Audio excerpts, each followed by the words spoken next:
ठीक है बच्चों, यहाँ पर हमने क्या किया, सभी फॉर्मेट्स को समझा, डेबिट क्रेडिट का मतलब समझा, क्या फॉर्मेट में क्या चीज़ जाता है, क्यों जाता है वो समझा हमने। ठीक है, और उनके हेडिंग्स समझे। आपको एग्जाम में इस तरह से ऑफिस एक्सपेंस, सेलिंग एक्सपेंस, ये सब हेडिंग्स लिखना है। हेडिंग्स के अंदर जो आइटम्स आता है आपको वो लिखना है। तो जल्दी से आप ये वाले फॉर्मेट को आप क्या कर लो, स्क्रीनशॉट ले लो। फिर इसके बाद में हम लोग इसके अंदर कौन से आइटम्स आएंगे हम वो समझेंगे और डीपली। ठीक है, यहाँ पर यह एक्सप्लेनेशन ख़त्म नहीं होता, हम इसको और फिर से समझेंगे और अच्छी तरह से, और हर एक आइटम को समझने की अभी कोशिश करेंगे। ठीक है, तो स्टार्ट करते हैं। तो मैं बुक से सिखा रहा हूँ, तो आप लोग टेक्स्ट बुक ओपन कर सकते हो, पेज नंबर 16, जहाँ पर ये सब फॉर्मेट आपको आपके टेक्स्ट बुक में दिया हुआ है। पहले हमने सब कुछ समझ लिया, अब भी हम लोग रीड आउट करेंगे। तो रीड करते करते हम लोग हर एक आइटम को समझने की कोशिश करेंगे। ठीक है, तो मैं टेक्स्ट बुक से रीड आउट कर रहा हूँ। ठीक है, और हर जो इम्पोर्टेंट आइटम्स होंगे उसको मैं एक्सप्लेन करूँगा, और जो इम्पोर्टेंट नहीं होंगे, जो आपको आते होंगे, वो मैं क्या करूँगा, रीड करते चले जाऊँगा। ठीक है, तो स्टार्ट करते हैं। आप अपने टेक्स्ट बुक में देख सकते हो, पेज नंबर 16। सबसे पहले चालू कर रहे हैं हम लोग ट्रेडिंग अकाउंट को समझने के लिए।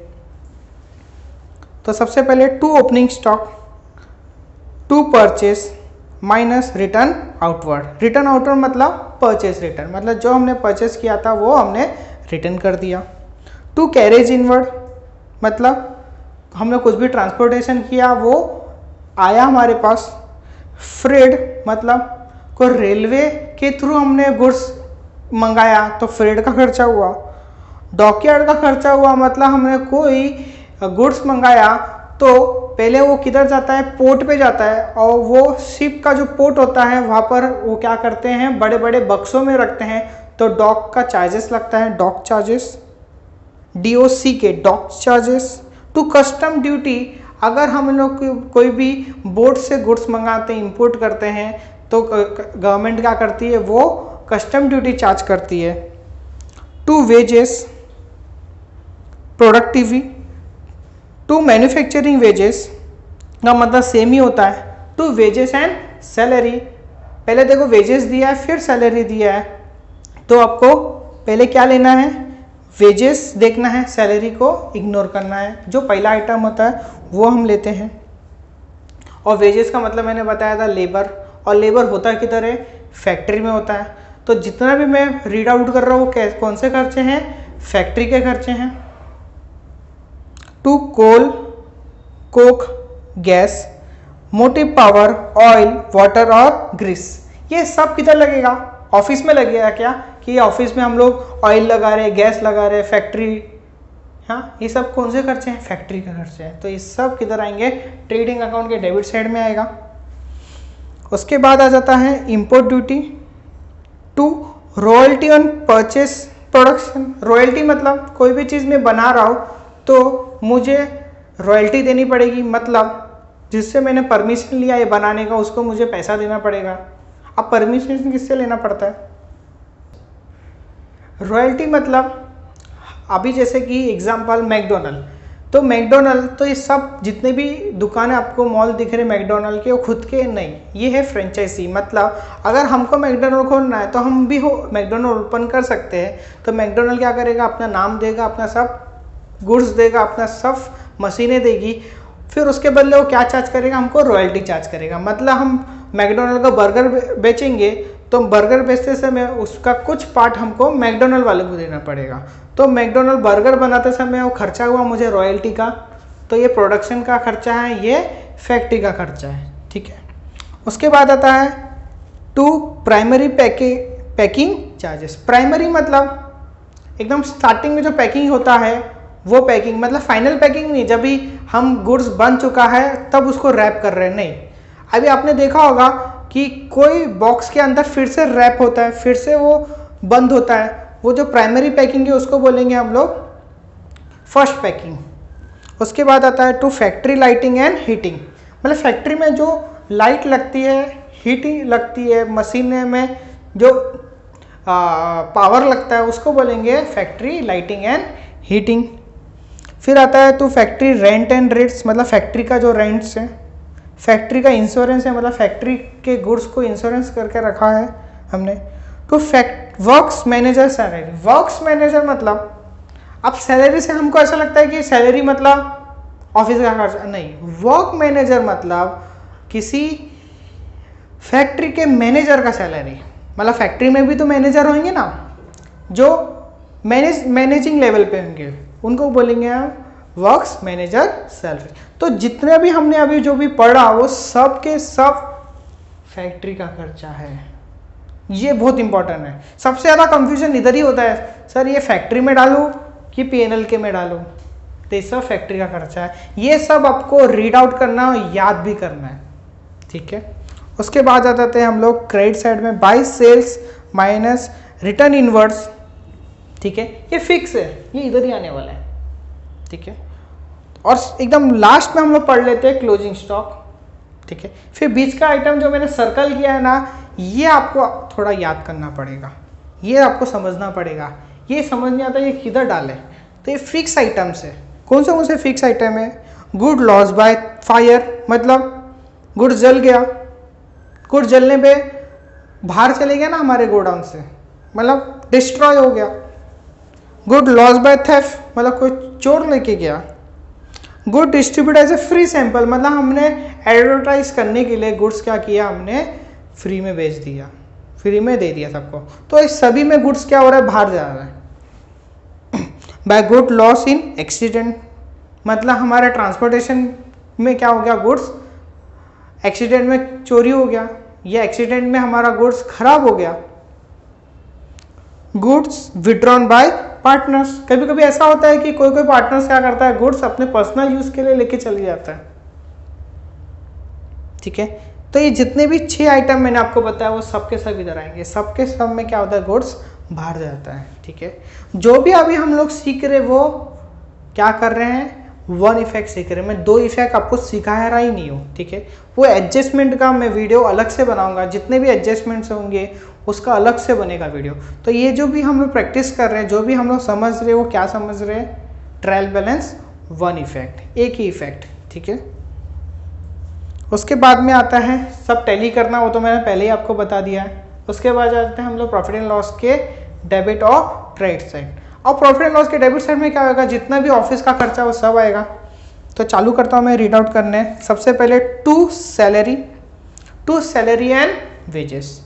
देखो यहाँ पर आपको सैलरी एंड वेजेस दोनों दिख रहा है। तो जो फर्स्ट आइटम है सैलरी, वो आपको कंसिडर करना है और आपको इधर लिखना है। पहले आपने पता है वेजेस एंड सैलरी भी पढ़ा था, तो उसका फर्स्ट आइटम क्या था, वेजेस, तो वो इधर चले जाएगा। फर्स्ट आइटम आपको देखना है। To rent and rates, sir अभी आपको हमको मालूम कैसे पड़ेगा कि ये फैक्ट्री का है कि ऑफिस का है, तो assume to be it is a office.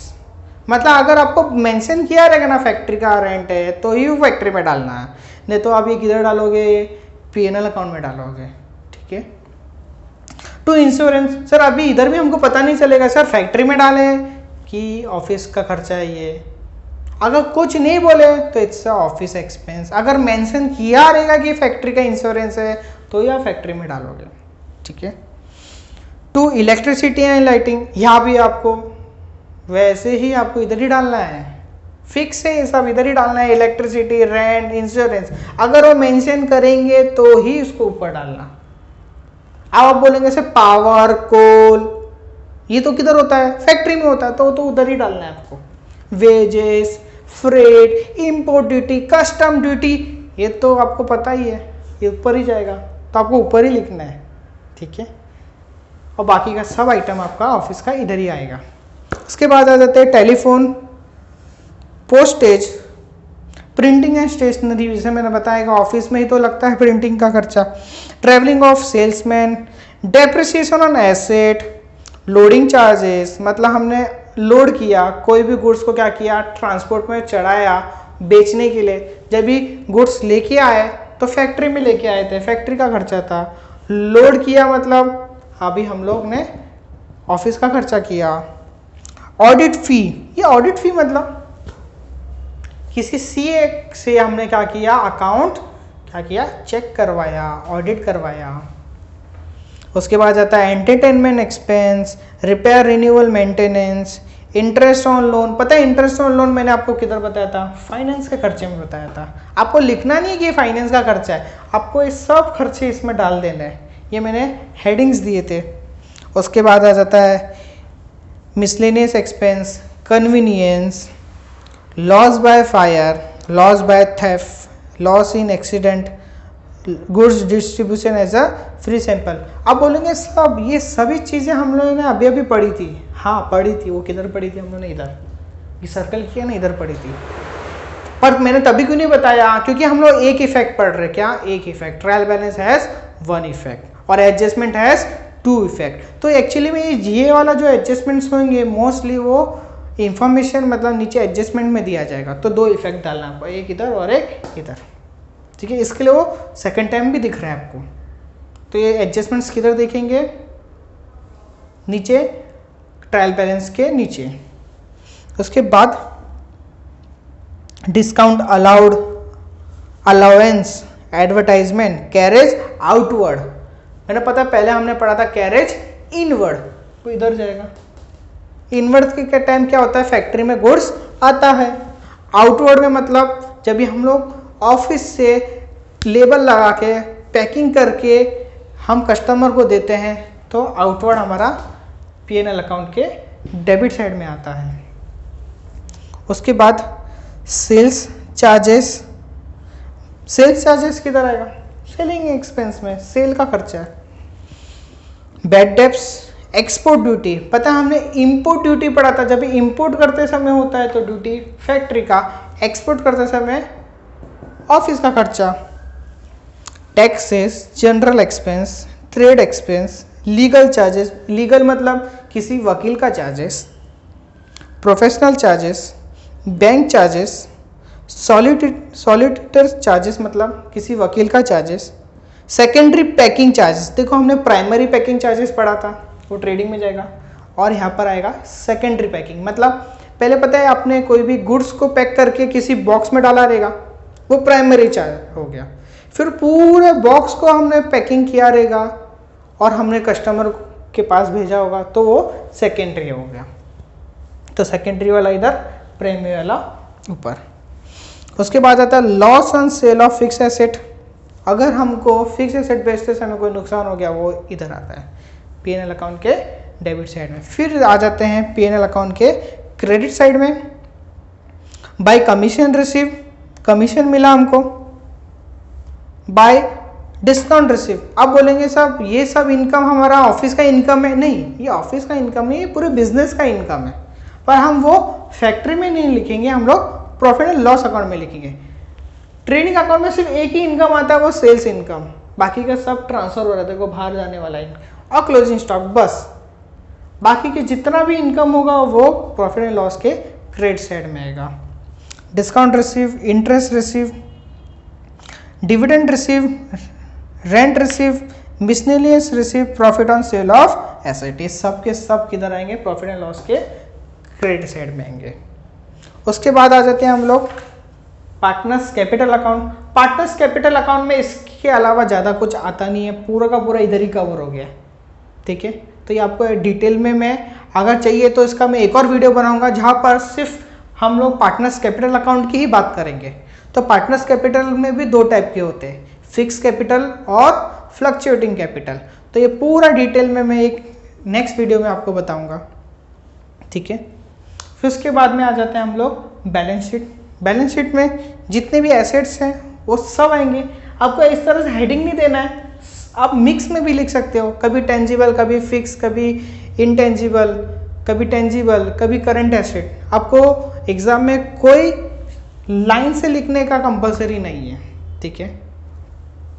फिर स्टार्ट करते हैं, देखो पढ़ना। Goodwill, land and building, plant and machinery, देखो सब में माइनस डेप्रिसिएशन, माइनस डेप्रिसिएशन। अगर डेप्रिसिएशन आ गया तो एडजस्टमेंट हो गया, जिसकी बात मैं नेक्स्ट वीडियो में करूंगा। यहाँ पर सिर्फ मैं बात करूंगा एक ही इफेक्ट की, एक ही adjustment. Furniture and fixture, equipment, delivery van, lease hold, free hold. अब बोलेंगे सर ये लीज होल्ड, फ्री होल्ड क्या है? ये प्रॉपर्टी है। लीज होल्ड मतलब किसी प्रॉपर्टी को हमने लीज पे लिया रहेगा। फ्री होल्ड मतलब हमने उसको एज अ हैवी डिपॉजिट पे लिया रहेगा। प्रीमाइसेस मतलब ये हमारा प्रीमाइसेस है, तो प्रीमाइसेस में लैंड एंड बिल्डिंग, ऑफिस, ठीक है। उसके बाद आ जाते हैं लूज टूल्स। लूज टूल्स मतलब पाना पकड़, अगर कोई मैकेनिक होगा उसका बिजनेस क्या होगा, सही करने का होगा गाड़ी को, तो उसके लिए लूज टूल्स क्या होंगे, एसेट्स होंगे। Investment, sports and sports part. अब स्पोर्ट्स, बैटिंग, बॉलिंग, ग्लव्स, ये सब क्या है, कोई खर्चा है? नहीं, खर्चा नहीं, इट इज़ एन एसेट। मतलब एक बार हम खरीद लेते तो हर मैच में यूज़ करते, हर साल यूज़ करते, खराब होगा तो ही हम लोग थ्रो आउट करते, नहीं तो ये बैट, बॉल, स्टंप, ये सब हमारे लिए क्या होगा, फुटबॉल का बॉल, बास्केटबॉल का बॉल, नेट, ये सब हमारे लिए क्या है, एसेट है। फिर उसके बाद आ जाता है प्रीपेड एक्सपेंस। प्रीपेड मतलब हमने कोई भी खर्चा किया रहेगा एडवांस में, मतलब हमको देना नहीं था पर हमने एडवांस में दे दिया, हमारा पैसा किसी और के पास है। आउटस्टैंडिंग इनकम मतलब किसी से हमको पैसा लेना बाकी है। लोन्स एंड एडवांस मतलब हमने लोन दिया रहेगा कि लिया रहेगा, दिया रहेगा। क्लोजिंग स्टॉक, देखो क्लोजिंग स्टॉक हमने एक और जगह पढ़ा था, याद है? बताओ जल्दी से, याद है? हाँ, हमने पढ़ा था ट्रेडिंग अकाउंट के क्रेडिट साइड में, मैंने बताया था यहाँ पर हम लोग सिर्फ एक ही इफेक्ट की बात करेंगे, इसके लिए मैंने उस समय पे आपको बताया नहीं था। ये जो क्लोजिंग स्टॉक होगा वो आपको एडजस्टमेंट में दिया जाएगा, और एडजस्टमेंट हैज टू इफेक्ट, जो हम लोग ट्रेडिंग अकाउंट के क्रेडिट साइड में लिखेंगे और एसेट में लिखेंगे। और सर एसेट में क्यों लिखा जाता है? क्लोजिंग स्टॉक का मतलब कोई स्टॉक हमने क्या किया है, बेचा नहीं है, मतलब हमारा जो गुड्स परचेज किया था वो बच गया है, वो अभी अगले साल बेचेंगे। ऐसा तो नहीं होता ना, जितना भी गुड्स हम खरीदते, जितना भी हमारे पास में गोडाउन में माल है, सब ये साल ही निपटा देते, सब ये साल ही खत्म कर देते, नहीं, जो बच जाता है वो हमारे लिए क्या बन जाता है, एसेट बन जाता है। बहुत इंपॉर्टेंट एडजस्टमेंट है, हर समय ये एडजस्टमेंट्स आने वाला है, इसके बिना तो सम कंप्लीट होगा ही नहीं। क्लोजिंग स्टॉक ये पता है, ये कंपलसरी आइटम है। Opening stock, purchase, sales, closing stock, ये कंपलसरी आइटम है, ये आना ही आना है। उसके बाद आ जाते हैं सन्ड्री डेटर के एडजस्टमेंट्स, ठीक है। वो एडजस्टमेंट्स हम सम के टाइम समझ सकते हैं या सेपरेटली मैं उनको बताऊंगा, क्योंकि हम लोग यहाँ पर सिर्फ एक ही इफेक्ट की बात करेंगे। तो सन्ड्री डेटर्स हमारा किधर आएगा, एसेट्स में आएगा। Bill receivable, cash in hand, cash at bank, ठीक है, मतलब पैसा हमारे पास है या पैसा बैंक में रखा है, दोनों के दोनों हमारे लिए एसेट है। उसके बाद आ जाते हैं हम लोग लायबिलिटी साइड, ये लास्ट है लायबिलिटी। उसके बाद लायबिलिटी में मैंने एक चीज़ यहाँ पर मेंशन नहीं की थी, जो होते हैं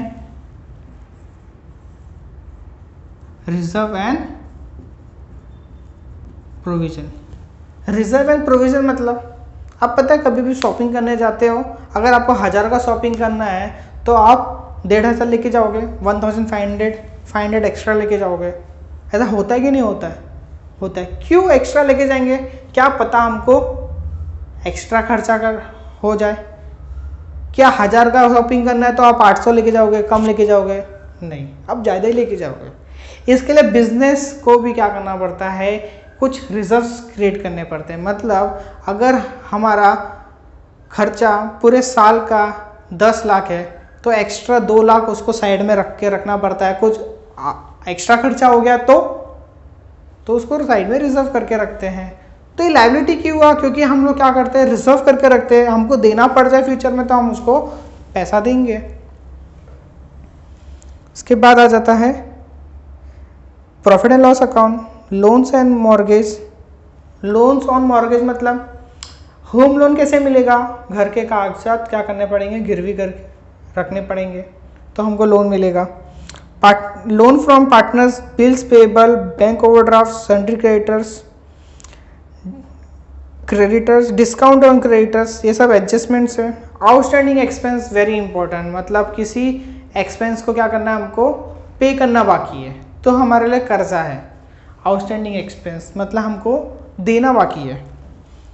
इनकम रिसीव इन एडवांस मतलब कोई इनकम हमको एडवांस में मिल गया, और प्रोविजन फॉर टैक्स मैंने बताया था, प्रोविजन मतलब इट्स लाइक अ रिजर्व, थोड़ा हमने पैसा साइड में रखा, ठीक है। तो यहाँ पर हम लोग ने इन डेप्थ हर एक आइटम को समझना, ठीक है। उसके बाद में भी अगर आपको कोई आइटम नहीं समझा होगा, कोई एडजस्टमेंट या कोई इफेक्ट आपको नहीं समझा होगा, तो आप कमेंट बॉक्स में आप लिख सकते हो, और व्हाट्सएप नंबर मेरा दिया रहेगा, उस व्हाट्सएप नंबर पे आप मुझे डाउट भी पूछ सकते हो, ठीक है। मैं समझ सकता हूँ कुछ चीज़ मैंने फास्ट बोली होगी, कुछ चीज़ स्लो बोली होगी, या कुछ अनजाने मैंने कुछ स्किप हो गया होगा, तो आप वो मुझसे पूछ सकते हो मेरे व्हाट्सएप नंबर से, ठीक है। Thank you.